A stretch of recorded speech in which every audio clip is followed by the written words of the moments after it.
menanyakan secara mendalam bahwa bagaimana adanya lebah madu itu, maksudnya adanya apa kan kerjasama dengan Basnas. Nah itu bagaimana sejarahnya kok bisa bekerja sama? Ya, selamat pagi. Sebetulnya kami tidak ada rencana untuk budidaya lebah. Dan Pak Soleh dari Basnas itu datang ke sekolah untuk melihat bangunan masjid yang memang kami mohon bantuan kepada Basnas untuk bangunan masjid. Nah, tetapi alhamdulillah melihat lokasi dan lingkungan sekolah, maka Basnas menyampaikan bagaimana kalau ada peternakan lebah madu di sini gitu. Nah, tentu hal ini adalah sebuah ya katakanlah sebuah keberuntungan ya bagi sekolah, karena dengan adanya lebah madu ini anak-anak bisa belajar merawat lebah madu. Kemudian ini pada rencana ke depannya diberikan kepada anak duafa yang mengelola satu kotak itu dikelola oleh kedua anak duafa, sehingga tentu ini akan sangat membantu anak-anak ini untuk pemenuhan kebutuhan biaya pendidikannya begitu.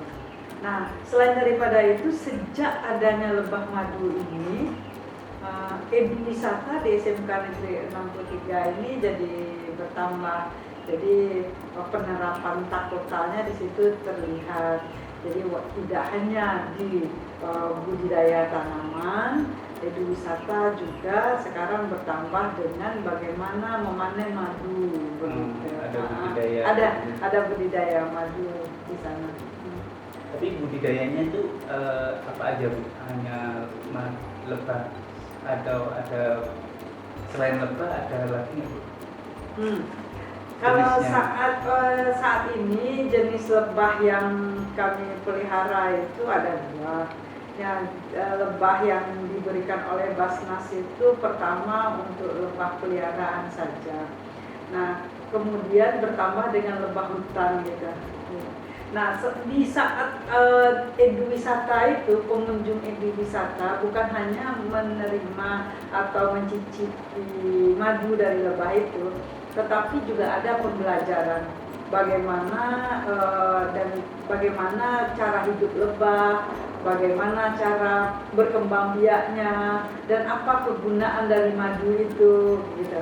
Nah, sehingga yang datang sebagai tamu di eduwisata itu akan pulang dengan membawa ilmu yang banyak dan merasakan juga kemanfaatan daripada madu lebah. Berarti salah satunya manfaatnya itu ya, ya, kalau ke sekolah eduwisata. Nah, anak-anak juga bertambah, andai kata ini bisa berlangsung. Budidaya lebah madu ini dikelola oleh dua anak untuk satu koloni itu. Maka anak-anak akan bertambah kedisiplinannya, mungkin ilmunya tentang lebah madu gitu kan. Dan yang jelas ekonomi anak-anak terbantu. Tapi selama ini udah pernah panen belum? Sudah, ini udah panen yang keempat. Jadi panen yang pertama itu dengan Pak Wali Kota, panen yang kedua itu dengan Pak Kabid, kemudian panen yang ketiga itu intern saja. Panen yang keempat baru itu eduwisata. Sudah 4 kali panen. 4 kali panen. Iya. Dirasakan berbagai pihak kalangan. Alhamdulillah. Dan kualitas dan rasa lebah madu di sini karena dari beragam tanaman yang ada di lingkungan sekolah, itu rasa madu dari lebah madu itu agak kualitasnya lebih baik daripada, dan rasanya lebih enak daripada lebah yang ada di swalayan gitu. Lebih varian dari tanaman-tanaman tadi Bu ya. Betul. Terus kalau kendalanya dalam mengelola atau kan itu ada. Lebah ini kan sangat sensitif dengan cahaya ya. Sementara sekolah kan malam cahayanya dinyala, itu lampunya di gedung. Nah, kami waktu itu belum paham tentang tingkah laku atau kehidupan lebah itu, sehingga lebahnya terbanglah itu, lari lebah karena ada cahaya, larinya ke cahaya, larinya ke lampu.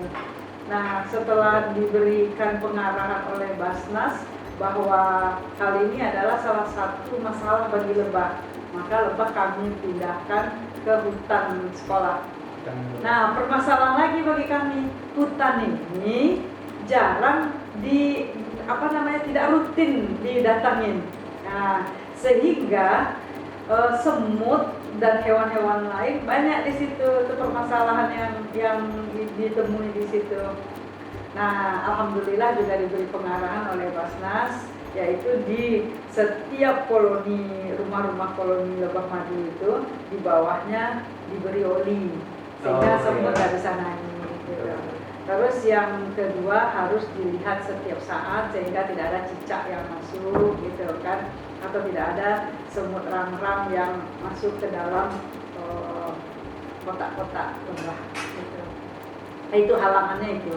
Jadi permasalahan kami di masalah semut, karena memang daerah di sini tempat orang berburu semut untuk makanan burung.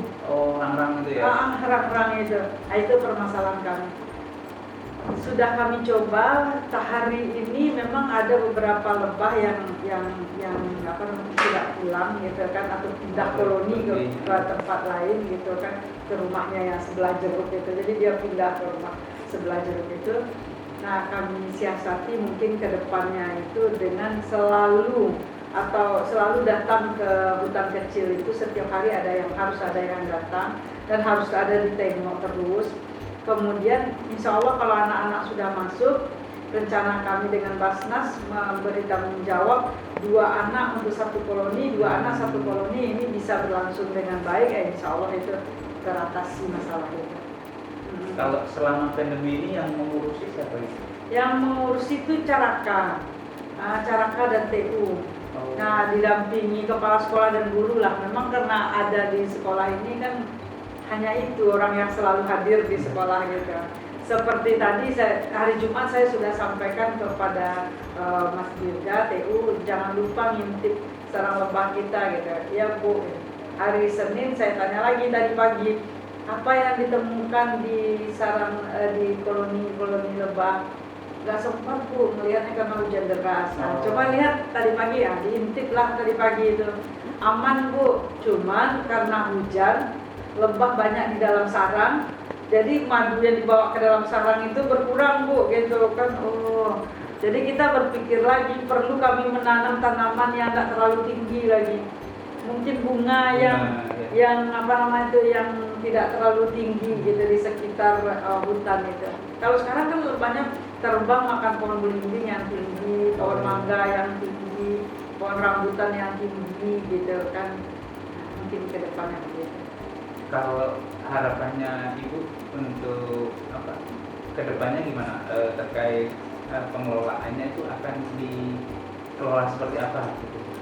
Kalau kedepannya itu mungkin sudah kami bicarakan dengan Basnas. Mungkin kalau sekarang saya memberi SK hanya kepada 2 orang saja untuk mengelola itu. Mungkin kedepannya akan memberikan tanggung jawab itu kepada anak-anak, dan setiap kelompok anak-anak itu ada guru pembimbingnya. Karena lebah ini dan kemanfaatannya serta tujuan dari Basnas itu kan sudah jelas untuk membantu perekonomian anak-anak dan kemandirian anak-anak.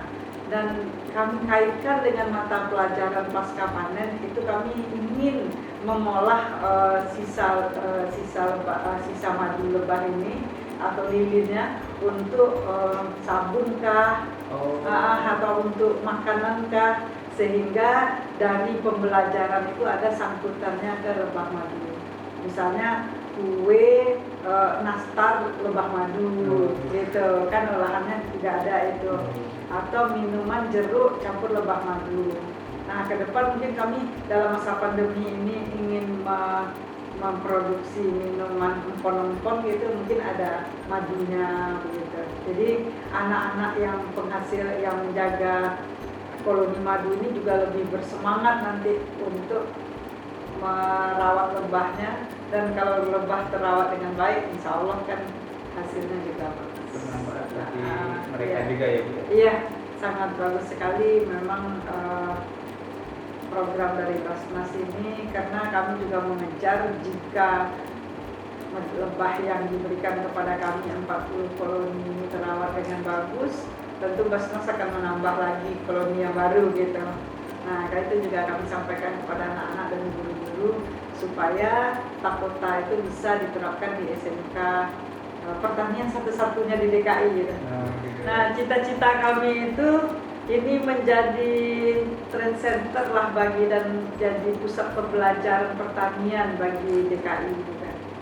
Apakah dalam pengelolaan pertaniannya, dalam pengolahan hasil pertaniannya, atau seperti lebah pertanian sampingannya kan gitu. Kami berharap seperti itu, insya Allah. Mudah-mudahan dikabulkan Allah. Oke. Baik Ibu, terima kasih. Sama-sama. Sama-sama. Semoga apa yang diharapkan selalu tercapai. Terima kasih.